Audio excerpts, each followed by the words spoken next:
ಇಲ್ಲ ಅದೇನಾಗಿಲ್ಲ. ನಂದು ಅವ್ರದ್ದು 40 ವರ್ಷದ ದೋಸ್ತಿ. ನಾವು ಎಮ್ ಎಲ್ ಆದಾಗ ದೋಸ್ತಿ ಆಗಿಲ್ಲ. ಎಮ್ ಎಲ್ಗಿಂತ ಮೊದಲು ಗೆಳೆಯರಿದ್ದೀವಿ, ಗೆಳೆಯರಾಗಿ ಉಳಿದಿದ್ದೀವಿ. ನಂದು ಲಕ್ಷ್ಮಣ ಸವದಿಯವ್ರಲ್ಲಿ ಏನೂ ಭಿನ್ನಾಭಿಪ್ರಾಯ ಬಂದಿಲ್ಲ. ಅದಕ್ಕೆ ಏನು ಅಂಥದ್ದು ನಾನು ಅವರು ಗೆಳೆಯರು ಇದ್ದೀವಿ. ಅವ್ರ ಕೆಲಸದಾಗ ಅವ್ರು ಇದ್ದವರು, ನಮ್ಮ ಕೆಲಸದಾಗ ನಾವಿದ್ದೀವಿ. ಒಳ್ಳೆಯ ಬಾಂಧವ್ಯ ಇದಾವೆ. ನಮ್ಮ ಫ್ಯಾಮಿಲಿ ರಿಲೇಷನ್ ಐತೆ ಅವ್ರದ್ದು ನಮ್ಮದು. ಅದೇನು ನಾವು ಎಮ್ ಎಲ್ ಎ ಆದ ಬಳಿಕ ಕುಡಿದೀವಿ ಅಂತ ಹಂಗೇನಿಲ್ಲ. ನಮ್ಮಲ್ಲಿ ಏನೂ ಭಿನ್ನಾಭಿಪ್ರಾಯಗಳಿಲ್ಲ. ಅದೇ ನನಗೆ ಗೊತ್ತಿಲ್ಲ. ನಾ ಅಂಥವೆಲ್ಲ ಆಸ್ಟಮ್ಯಾಟಿಕ್ ಸುಮ್ಮನೆ. ಒಬ್ಬ ಶಾಸಕರು ಒಬ್ಬ MLC ಈ ರೀತಿ ಬಡಿದಾಡೋ ಪರಿಸ್ಥಿತಿ ಬಂದಿತ್ತು. ನನಗೂ ಮಾಹಿತಿ ಇಲ್ಲ. ನಾ ಅದನ್ನು ಯಾಕೆ ಹೇಳ್ಬೇಕು, ನನಗೆ ಗೊತ್ತಿಲ್ಲ. ಸರ್, ಇತ್ತೀಚೆಗೆ ಸಿದ್ದರಾಮಯ್ಯ ಅವರು ದಾಖಲೆಯನ್ನು ಮುರಿತಾ ಇದ್ದಾರೆ. ದೇವರಾಜ ಅರಸು ಅವರು ದಾಖಲೆಯನ್ನು ಮುರಿತಾ ಇದ್ದಾರೆ. ಅತಿ ಹೆಚ್ಚು ದಿನಗಳವರೆಗೆ ಮುಖ್ಯಮಂತ್ರಿ ಆಗಿರುವಂಥವ್ರು ಸಿದ್ದರಾಮಯ್ಯ ಅನ್ನುವಂಥದ್ದು ದಾಖಲೆ ಆಗ್ತಾ ಇದೆ. ಅದೇನ ತಪ್ಪ ಇರಲಿಲ್ಲ. ನಮ್ಮವ್ರದಾರು ಮುರಿಲ್ಲ, ಖುಷಿ ಐತಿ. ನಮ್ಮವ್ರಿದಾರು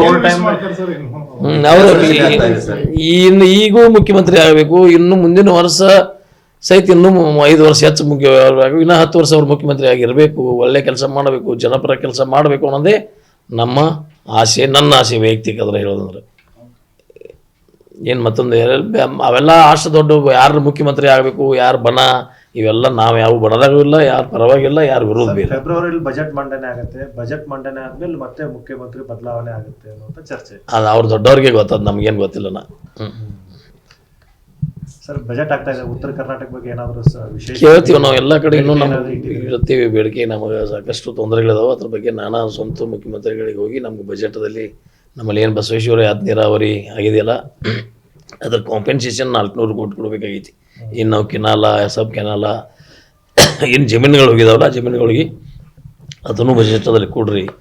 ಮತ್ತು ಕೆರೆ ತುಂಬಿ ಯೋಜನೆಗಳು ನಮ್ಮಲ್ಲಿ ಪ್ರಾರಂಭ ಆಗಿದಾವೆ, ಅದಕ್ಕೂ ನಮ್ಗೆ ದುಡ್ಡು ಬಿಡ್ರಿ ಅಂತೇಳಿ ಸಾಕಷ್ಟು ಶಿಕ್ಷಣ, ಆರೋಗ್ಯ ಎಲ್ಲದಕ್ಕೂ ನಮ್ಗೆ ಹೆಚ್ಚಿನ ದುಡ್ಡು ಈ ಭಾಗದಲ್ಲಿ ಕೊಡ್ರಿ ಅಂತೇಳಿ ಕೇಳ್ತಾ ಇದ್ದೀವಿ. ಸರ್, ಈ ಹಿಂದೆ ಉತ್ತರ ಕರ್ನಾಟಕದ ಬಂದಾಗ ಕತ್ತಿಯವರು, ಉಮೇಶ್ ಕತ್ತಿಯವರು ಈ ಭಾಗದ ಸಮಸ್ಯೆ ಸಂಬಂಧಪಟ್ಟಂತೆ ಧ್ವನಿ ಎತ್ತಿದ್ದಾರೆ ಸರ್. ಇತ್ತೀಚೆಗೆ ನೀವು ಉತ್ತರ ಕರ್ನಾಟಕ ಭಾಗದ ಒಂದು ಆಶಾಭಾವ ಆಗಿದ್ದೀರಿ ಸರ್. ಈ ಸಂಬಂಧಪಟ್ಟಂತೆ ಏನು ಹೇಳ್ತೀರಿ ಸರ್? ಅಂದರೆ ಉತ್ತರ ಕರ್ನಾಟಕ ಒಂದು ರಾಜ್ಯ ಮಾಡಬೇಕು ಅನ್ನೋದೊಂದು ಸರ್ ಅಭಿವೃದ್ಧಿ ಪರವಾಗಿ ನೀವು ಒಂದು ಧ್ವನಿ ಎತ್ತಿದ್ದೀರಿ. ಈಗ ಕಲ್ಯಾಣ ಕರ್ನಾಟಕಕ್ಕೆ ಯಾವ ಥರ ನೀವು 5,000 ಕೋಟಿ ಅನ್ನು ಪ್ರತಿ ವರ್ಷ ಅಲ್ಲಿ ಅಭಿವೃದ್ಧಿ ಸಲುವಾಗಿ ಕೊಡ್ತೀರಿ, ನಮ್ಮ ಕಿತ್ತೂರು ಕರ್ನಾಟಕಕ್ಕೂ ಕೊಡ್ರಿ.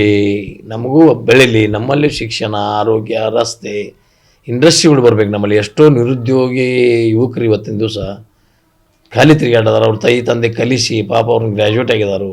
ಎಷ್ಟೋ ಜನ ನಮ್ಮಲ್ಲಿ ಹುಡುಗರಿಗೆ ಉದ್ಯೋಗ ಇಲ್ಲದೆ ತಿರುಗಾಡ್ತಾ ಇದ್ದಾವೆ.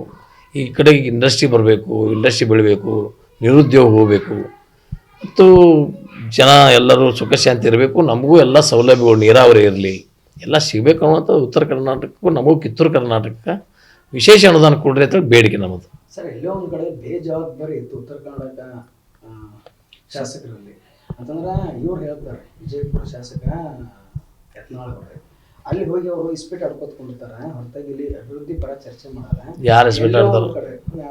ಯತ್ನಾಳ್ ಅವರು ಒಂದ್ಸರಿ ಅವ್ರ ಅನಿಸಿಕೆ ಅವ್ರು ಹೇಳ್ತಿದಾರೆ. ಏಕ ತಿರ್ಗಿ ಅವ್ರ ಯಾವ ಎಲ್ಲಾರ್ದು ಕತ್ತಿ ಅವ್ರು ಆದ್ಮೇಲೆ, ಉಮೇಶ್ ಕತ್ತಿ ಅವ್ರು ಆದ್ಮೇಲೆ ತಾವೆಲ್ಲ ಒಂದು ಕಡೆ ಈ ಜನರ ಒಂದು ಪ್ರತಿನಿಧಿಯಾಗಿ ಇದಾಗತ್ತಿದ್ರಿ ಸರ್. ನಾ ಏನು ಅದನ್ನು ಲಾಭ ಪಡ್ಕೋಬೇಕು, ರಾಜಕೀಯವಾಗಿ ಮಾಡಬೇಕು, ನಾ ಅದನ್ನು ಒದ್ರೆ ಹೇಳಿ ನಾ ಮಂತ್ರಿ ಆಗಬೇಕು, ಒದ್ರೆ ಹೇಳಿ ನಾವನ್ನ ದೊಡ್ಡವರಾಗಬೇಕು, ಮುಂದಿನ ಸಲ ಮತ್ತು ಇದನ್ನು ಇಟ್ಕೊಂಡು ಮತ್ತೆ ಗೆದ್ದು ಬರಬೇಕು ಅಂಥದ್ದೇನು ನಡೆದಿಲ್ಲ. ನಾನು ಇದ್ದ ಘಟನೆಗಳ ಬಗ್ಗೆ ಮತ್ತು ಪರಿಸ್ಥಿತಿಗಳ ಬಗ್ಗೆ ವಿಸ್ತಾರವಾಗಿ ಅದೇ ಅಸೆಂಬ್ಲಿಯಲ್ಲಿ ಮಾತಾಡಿದ್ದೀನಿ. ಸೌಳು ಜೋಳ ಆಗ್ತಾಯಿದೆ, ಭೂಮಿ ಎಲ್ಲ ಸೌಳು ಆಯ್ತಂದ್ರೆ ತಿನ್ನೋದೇನು, ಅನ್ನ ತಿನ್ನೋದೇನು.